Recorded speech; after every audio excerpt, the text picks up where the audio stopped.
राज्याचे प्रशासकीय मुख्यालय असलेल्या मंत्रालयात दूषित पाण्याबरोबरच दयनीय स्थितीत असलेल्या स्वच्छतागृहांचा प्रश्नही आता ऐरणीवर आलाय।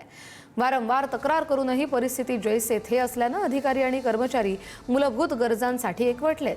अधिकाऱ्यांनी थेट मुख्य सचिवांना पत्र लिहून दूषित पाणी पुरवठ्याबरोबरच स्वच्छतागृहांची अवस्था सुधारण्याची मागणी केली आहे। मंत्रालयासारख्या संवेदनशील ठिकाणी पिण्याचं पाणी दूषित असणं आणि त्यामुळे शासकीय यंत्रणेचं आरोग्य धोक्यात येणं हे गंभीर आणि अत्यंत निष्काळजीपणाचं लक्षण असल्याचं अधिकाऱ्यांनी सचिवांना लिहिलेल्या पत्रात नमूद केलंय।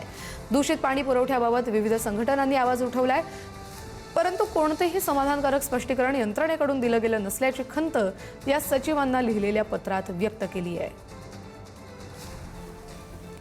याच संदर्भातले अपडेट घेऊया आपले प्रतिनिधी सुशांत सावंत यांच्याकडून। सुशांत, ही अतिशय गंभीर बाब आहे। मंत्रालयातच नीट पाणी मिळत नसेल तर राज्याचा कारभार तरी कसा चालणार? अगदी खरं आहे कस्तुरी। आपण जर बघितलं असेल तर ज्या राज्याचा गाडा मंत्रालयातून हाकला जातो, अनेक लोक खरं तर मंत्रालयात विविध कामांसाठी येत असतात। त्यांच्या आरोग्याचा प्रश्न जो आहे तो कुठेतरी ऐरणीवर आल्याचं बघायला मिळतंय। मागील 3 महिन्यापासून मंत्रालयात ज्या पाण्याच्या टाक्या आहेत त्यामधलं पाणी दूषित असल्याच्या तक्रारी वारंवार होत होत्या। हा मुद्दा जो आहे तो विधानसभेत देखील गाजला होता।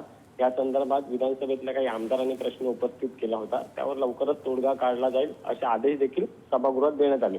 मात्र तरी देखील अजूनही अनेक ठिकाणी म्हणजे मंत्रालयातल्या ज्या टाक्या आहेत त्यातील पाणी जे आहे ते दूषित असल्याचं समोर येतं आणि या संदर्भात आता कर्मचाऱ्यांनी जी आहे ती सचिवांकडे तक्रार दिली आहे। या तक्रारीची दखल घेतली जाणार का हे बघणं तितकंच महत्त्वाचं ठरणार आहे। मात्र आपण बघितलं असेल तर मंत्रालयात रोज हजारो लोक आपल्या कामासाठी येतात, अधिकारी वर्ग तिथे काम करत असतो। अशा दूषित पाण्यामुळे अनेकांना त्रास होऊ लागलेला आहे कस्तुरी। बरं, धन्यवाद सुशांत दिलेल्या सगळ्या सविस्तर माहितीसाठी।